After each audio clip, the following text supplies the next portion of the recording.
디모데전서 6장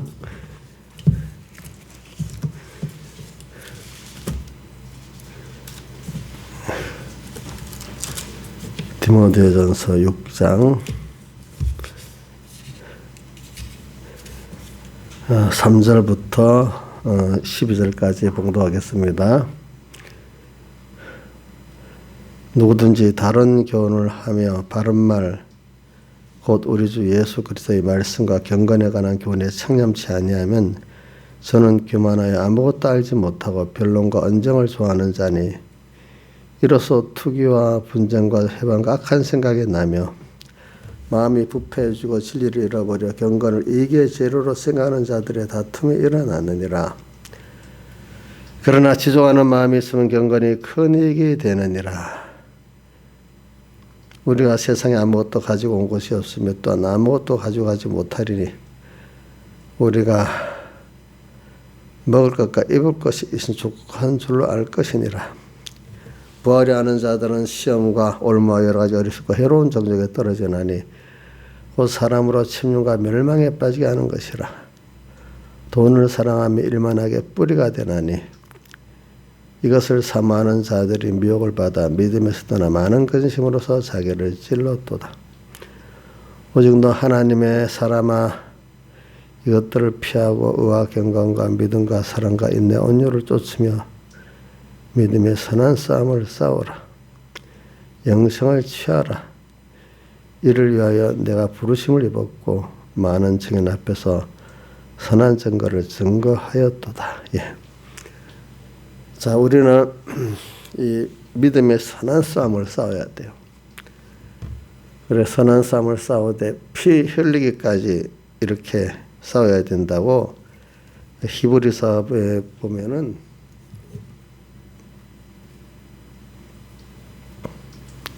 히브리서 한번 볼게요.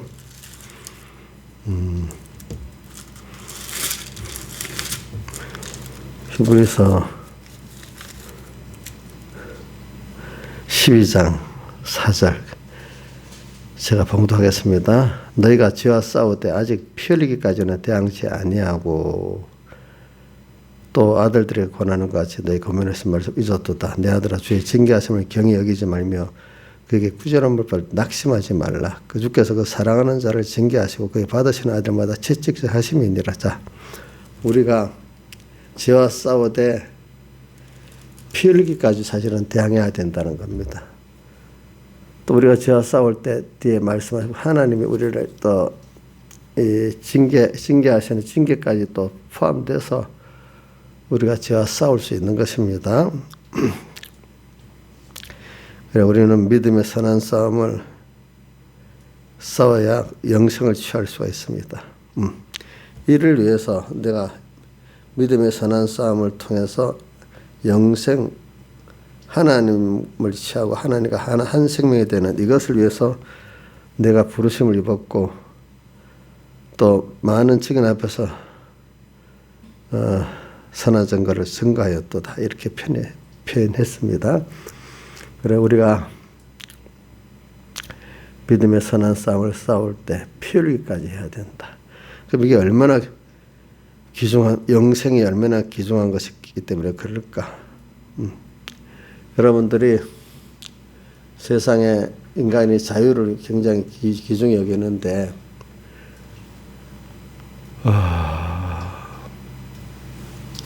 이 인간의 자유라는 것은 피 흘려서 다 얻은 것입니다.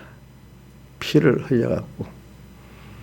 자, 우리나라가 만약에 예를 들면은 6.25 전쟁 때 피 흘리기까지 싸우지 않았으면 우리나라가 뭐가 됐겠죠? 공산화가 됐겠죠? 그럼 북한 같은 체제에서 살아야 되겠죠? 그럼 피 흘려 싸워야 돼요? 안 싸워야 돼요? 예? 예? 근데 싸워야 되는데 피 흘려 싸운 사람들이 외국에 많은 사람들이 군인들이 많이 피 흘려 죽었고 우리 또 군인들도 많이 피 흘려 싸웠어요. 이 자유라는 게 이렇게 귀중해요. 세상에 자유도 이렇게 귀중하고 그보다 믿음의 자유라는 거는요. 순교자가 뭐예요? 어떻게든 나는 믿음의 선한 싸움을 싸워서 하나님을 배반하지 않고 또 하나님을 얻고 가까이 가겠다. 하나님 뜻대로 살겠다. 근데 사람들이 못하게 하니까 나를 죽이잖아요. 어떨 때는 죽이지 않지만 또 소유를 빼앗잖아요. 그래도 나는 이걸 가겠다고 하는 게 믿음의 선한 싸움을 싸우는 겁니다. 근데 믿음의 선한 싸움을 싸울 때는 어떤 자리에 이기는가 하면 아무것도 주님 외에는 사로잡는 것이 없어야 믿음의 선한 전투를 승리할 수가 있어요. 그러니까 주님 믿음의 자유지요. 우리는 거의 믿음의 자유도 세상적인 이런 인권의 자유도 거의 공짜로 얻다시피 하니까 사람들이 저절로 오는 줄 알았어요. 이것들이 저절로 오는 게 아니고 다 선조들이 뭡니까? 그 앞에 모르는 선조들이 피 흘린 값으로 자 세상적 자유도 얻었고 신앙의 이런 자유도 지금 우리가 믿음의 선조들이 이해 갖고 우리 얻은 것입니다. 자 신하의 재산이 혼자 잘나서 얻은 거 아니죠? 당연한 것이에요, 이거. 그럼 부모가 자식한테 이놈들이 당연하다고 얘기하면 너무 속상하겠죠. 부모 입장에서는 힘써서 하고 있잖아요. 그래 우리가 믿음의 선한 싸움을 근데 어떤 면으로 믿음의 선한 싸움을 싸울까? 지금 이 3절부터 나가는 겁니다. 첫째는 우리가 싸울 때 바른 교훈을 받아야 되는데 사람들이 경건에 관한 교훈에 그게 바른 교훈이 경건에 관한 교훈인데 여기에 창념을 안 해요. 그러면 우리가 이렇게 바른 교훈을 구분하기 참 힘들어요. 그런데 여러분들 속에 성령이 같이 있으면 뭔가 이건 아니야. 뭐 명확하게 구분을 못해도 이건 아니라고 여러분들이 법도 일반적인 성도들에게는 명확하게 구분이 안 되지만 저건 아니야. 이래갖고 생명에 속한 사들은 생명길로 가는 거예요. 근데 그게 어디서 시작되는가 하니까 배워도 못 배워도 오늘 말씀대로 내가 한번 그래도 하나님의 크심을 인정하고 그분 앞에서 이 말씀대로 내가 순종해 살아봐야 되겠다 하고 진실한 사람 뭐 내가 세상적 유익이 안 오고 세상적 손해가 와도 내가 그래 예수 믿는 사람이니까 하나님을 믿고 이 말씀대로 살아봐야 되겠다 이렇게 하니까 그 속에서 하나하나 하나님 중심의 사람으로 변화가 되는 거예요. 그래서 제가 이 사람들을 보면요, 그거는 아무래도 아닌데, 그 예수 믿는 건 그거 아닌데 이렇게 벌써 믿음이 어려도 그렇게 그런 분위기에서 연습을 한 사람들은 그래 되지만 맨날 자기 중심의 그 입장에서 사는 그 성도들은 꼭 그렇게 하는 거 안 해도 되는 건데 이렇게 자꾸 바른 교훈을 안 받는 바른 교훈이 아닌데도 거기에 끌려가는 사람이 되고 어려서부터 저기 작은 데서부터 이렇게 말씀대로 살아보겠지 하면서 작은 데서부터 이렇게 일호에게 일에 순종하고 해봤던 사람들은 자꾸 그것이 어떻게 돼 몸에 배이는 거야. 그렇죠? 그게 무슨 준비죠? 기름 준비가 돼가지고 환란 때가 되면 또 구별해야 될 때 저게 바른 교훈이야. 이래서 바른 교훈을 자꾸 따라가게 되고 순종하게 되는 겁니다. 그러니까 자기가 결과적으로 보면 자기가 아는 대로 따라가게 돼. 그래서 디모데 후서 4장 3절도 같이 읽어봅시다. 시작. 때가 이르리니 사람이 바른 교훈을 받지 아니하며 기가 가려워서 자기의 사역을 쫓을 스승을 많이 두고 또 거기를 진리에서 또 이렇게 허탄한 이야기를 쫓으리라. 그래. 그러니까 귀가 어렵다는 건 자기 중심의 사람이 돼 있다는 거예요. 뭐 말씀 받을 때부터 그냥 이 말씀대로 살아봐야지 진실한 생각은 없고 항상 내 요리하면 나한테 유익될까. 하나님 믿는 사람이 크신 하나님의 사랑을 믿고 그분의 능력을 믿으면서 내가 받은 은혜를 생각하면서 내가 주님 앞에 나도 이리 드릴 수 있는 사람이 돼야 안 되겠나 하는 사람들은 내가 유익이 되든 손해가 되든 그분의 기뻐하는 뜻을 따라 순종하게 돼요. 이 사람은 계속 바른 교훈을 받을 수가 있지만은 그런 연습이 안 된 사람, 뭔가 잘못된 교훈이면 그게 더 좋아서 가요. 그러니까 귀가 가려워서, 이 말은 벌써 자기 중심의 사람으로 교훈을 듣는 사람이 됐다 이 말이에요. 사욕을 쫓을 스승을, 사욕의 설계가 들어온단 말이야. 스승을 많이 두고 그 귀를 진리에서 돌이켜 예배당에 와서도 진리의 말씀을 듣기 싫고 허탄한 이야기를, 그런 설교를 좋아한단 말입니다. 보니까 그래서 이 전투를 우리는 믿음의 선한 전투를 여기서부터 해야 돼요. 해야 돼. 그 다음에 쭉 내려가 보면 이게, 근데 이렇게 경건에 관한 교리 창념치 안 있는 자들이 지는 아는 것 같아도 모르는 일을 자꾸 하게 되고, 이런 자들은 결과적으로 경건을 이익의 재료로 삼아요. 예수 믿는 것을 자기 유익을 위해서, 세상을 얻기 위해서 믿는 예수가 되는 거죠. 근데 세상가, 왜 그런 세상에 대해서는 너무 욕심 가지지 말아라. 그냥 하나님이 내게 준 것이 딱 맞다고 지속하는 마음을 가지고 살아라. 그래야 믿음 생활의 경건이 큰 유익이 된다. 이렇게 말했습니다. 그러면서 말씀하시기를 먹을 것과 입을 것이 족한 줄 알아라. 이렇게 말했습니다. 그래서 물질적으로 잘 사는 나라라고 행복하지 않지요. 여러분들 다 보니까 적당히 먹을 게 있는 나라가 행복하지요. 도리어 너무 부하면, 인간의 욕심은 돈이 끝없이 중요하다고 생각하기 때문에 그렇게 돼요. 그렇기 때문에 여기 부활해 하는 자들은 나오잖아요.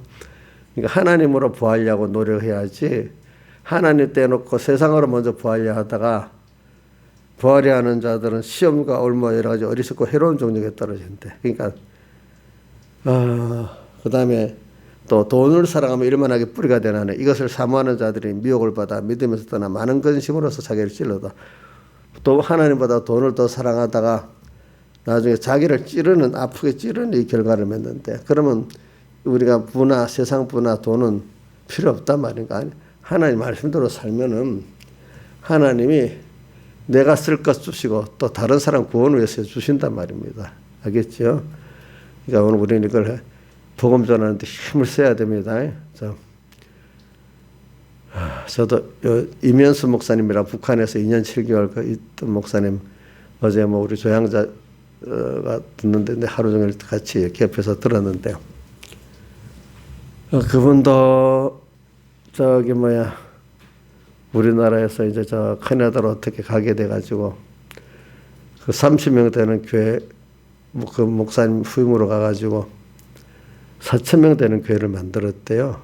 예? 4,000명이나 되는 교회. 그런데 1,500명 되는 교회가 되니까 매너리즘에 빠지더래요, 자기가. 그 1,500명 이상 될 이유는 저절로 교회가 커지는가 봐, 그렇게. 야, 내가 다시 수도원에 가야 되겠다, 이래갖고는 안 되겠다, 이런 생각이 들었대. 근데 마침 그 교회 중국인이 한 사람 들어와서 성도가 됐는데, 그 중국인 그 사람이 김정일 밑에 비서하고 잘 아는 사람이래요. 연결해가지고. 그래서 이런저런 선교를 할 때, 그래서 그분이 김정일 비서 쪽에 얘기해가지고 김정일한테 말해가지고 무사증을 받은 거래요. 그렇게 보니까. 그래서 이제 김정일은 그렇게 해가지고 자유를 줬는데, 김정은님 보니까 안 되겠는 거예요. 그래서 잡아다가 였는데, 그 사람들이 참 주사파라는 게 하나의 종교니까, 이단 종교니까, 그거 보면 그 사람들이 그 재판관을 보니까 진짜들이 젊은 재판관인데, 이러더래. 아니, 어떻게 눈물을 흘리면서 우리 존엄을 이렇게 모독하냐고. 그럴 수가 있냐. 눈물을 흘리면서 자기를 타일러더래요. 그렇대. 그러니까 하나의 어떤 종교에 빠지면 그래 되는 겁니다. 이거는, 근데, 야, 이걸 어떻게 깰까 하는데, 근데 하나님 말씀은, 하나님 역사하시면 깨진다는 거예요. 근데 자기를 이제 고소하려고 자료를 찾아야 되니까 자기 교회, 캐나다에 있는 그 교회 홈페이지에 설교를 다 갖다가 그 사람이 하나하나 듣는데 고소한다고. 그 재판관까지 같이 듣기도 하고. 아니, 본인도 그러는데 그것만 가지고 1년인가 계속 같이 설교를 듣는다는 거. 자기도 힘들고 교인들도 힘들겠잖아요. 그렇게 잘 안 되잖아요. 그 설교를 들은 그 사람이 살살 변하더라는 겁니다. 예? 말씀은 그 목적으로 고소할 목적으로 사교에서 들었는데 그 말씀을 들으면서 변하면서 나중에는 자기 목욕탕에 갔다가도 목욕도 시켜주고 십계명도 알려달라고 그래서 나중에 왜 동양의 하나님을 안 믿고 서양의 하나님을 믿느냐고 또 그렇게 동양의 하나님은 김일성이고 서양의 하나님은 예수란 말이에요. 그렇게 하면서 나중에 보니까 속으로 믿는 사람이 됐더라 이거지. 사람이 영 변하죠. 또 자기를 지키는 그 경비병도 50명이래. 야, 내가 VIP구나. 경비병들도 나중에 자녀 때문에 속상한 일이 있으면 자기한테 다 묻고 그 50명들이 다 자기하고 친하고 뭐 있으면 물어보고 시키는 대로 자녀들이 돌아오고 막 이러니까 그래. 그런 기적이 있는 거죠. 그죠? 우리는 그러니까 이게 우리는 믿음의 선한 전투를 싸워야 돼요. 지금 근데 왜 북한이라는 나라를 우리 머리에 딱 두고 있을까? 그 이면수 목사님이 캐나다에도 살아가고 미국도 전 세계를 다녀봤지만 그래도 한국같이 이렇게 잘 살고 자유스러운 나라가 별로 없다는 거예요. 물질로 쓰면 세계에서 제일 많이 쓰는 것 같아요. 맛있는 것도 보면 한국은 뭐 온 전국이 맛집이래. 미국 빵도 프랑스 빵보다도 우리나라 빵이 더 맛있고 뭐든 다 맛있대. 그래도 한국 교회가 좀 강력한 면이 있다는 거예요. 세계 선교를 위해 가지고 구석구석 한국 선교사가 안 들어간 데가 없다는 거지. 물론 그 안에 잘못된 선교사도 물론 많이 있습니다. 진정한 선교사들도 있고 어디든지 숫자가 잘못된 게 많긴 많아요. 그렇다고 지원 안 하면 안 되잖아요, 그죠? 그런데 그런 나라 위에 북한이라는 세계 제일 어두운 나라를 두고 아직도 멸하지 않고 놔두고 있을까? 이스라엘의 몽둥이로 애굽을 주고 뭐 세상 나라를 둔 것 같이 오늘 우리 한국의 몽둥이로 이렇게 준다는 겁니다. 알겠죠? 옆에 두고 또 보라 이거죠. 그것도 큰 전쟁이 안 나고 여기까지 있는 거 보면은. 근데 만약에 북한은 자기가 볼 때 그 힘으로 전쟁할 능력이 없대요. 능력이 없는데 그 핵을 만드는 거는 자기 체제 유지인데 핵을 쓴다고 하면 같이 죽는 거니까 북한은 죽는 거지. 그와 동시에 남한교회도 하나님이 남한도 피해를 입으니까 남한교회에 대해서 하나님 회개를 제촉하는 거라 이거죠.